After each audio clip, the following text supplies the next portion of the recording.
तर आज मी थामा ही मूवी पाहिलेली आहे. रिटन बाय नीरन भट्ट व डायरेक्टेड बाय आदित्य सरपोतदार, ज्यांनी मुंजा व आपल्या मराठी इंडस्ट्रीमधून झोंबिवली व खूप साऱ्या मूवीजला डायरेक्ट केलेलं आहे. थामा या मूवीची कास्ट आहे आयुष्मान खुराना, रश्मिका मंदाना, नवाजुद्दीन सिद्दीकी व परेश रावल. थामा ही मूवी मॅडॉक सिनेमॅटिक युनिव्हर्सशी जोडलेली आहे, ज्याची सुरुवात स्त्री पासून झाली होती. त्यानंतर आपल्याला भेडिया, मुंजा व स्त्री 2 यासारख्या मूवीज पाहायला भेटल्या होत्या व त्याच युनिव्हर्सचा भाग असलेली थामा ही मूवी आज रिलीज झालेली आहे. त्या सर्व मूवीज खूप एंटरटेनिंग होत्या.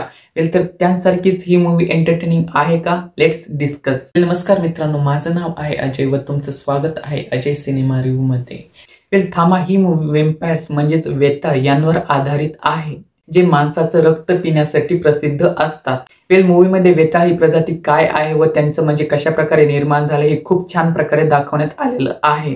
मूवीचा रन टाइम आहे 2 घंटे 28 मिनिटे, ज्यामध्ये फर्स्ट हाफ थोडा बिल्डअप मध्ये जातो पण तुम्हाला बोर तर फील करवत नाही. मूवीच्या फर्स्ट हाफ मध्ये थोडी जरा कॉमेडीवर जास्त भर देण्यात आला आहे, बट मूवीचा जसा सेकंड हाफ चालू होतो तसा धमाकेदार एकदम ऍक्शन सीन्स स्टार्ट होतात व ते ऍक्शन सीन्स कोरिओग्राफ खूप छान प्रकारे केलेले आहेत व त्याचबरोबर ऍक्शन सीन्स मध्ये व मूवी मध्ये व्हीएफएक्स खूप छान प्रकारे दाखवण्यात आलेले आहेत. मूवी मध्ये खूप सारी कॉमेडी आहे, ती कॉमेडी खूप जागेवर वर्क करते बट काही जागांवर थोडी क्रिपी वाटायला लागते. मूवी मध्ये 3 ते 4 सॉंग्स आहेत, ज्यांमध्ये तर 2 तर फक्त आयटम सॉंग्स आहेत, बट ते आयटम सॉंग्स स्टोरी सोबत खूप छान प्रकारे मर्ज केलेले आहेत.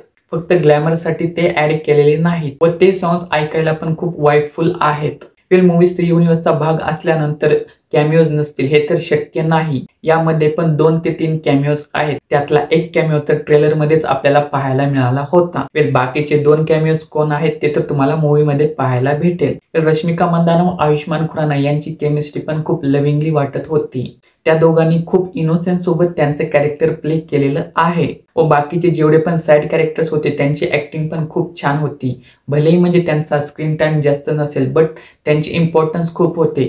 पहिल्यांदा कुणीतरी नोरा फतेहीला म्हणजे इम्पॉर्टन्स दिली आहे मूवी मध्ये. मूवीचं बॅकग्राऊंड म्युझिक पण खूप छान प्रकारे देण्यात आलेलं आहे. मूवी तशी कम्प्लिटली फॅमिली एंटरटेनिंग मूवी आहे, बट मूवी मध्ये 2 किसिंग सीन्स आहेत.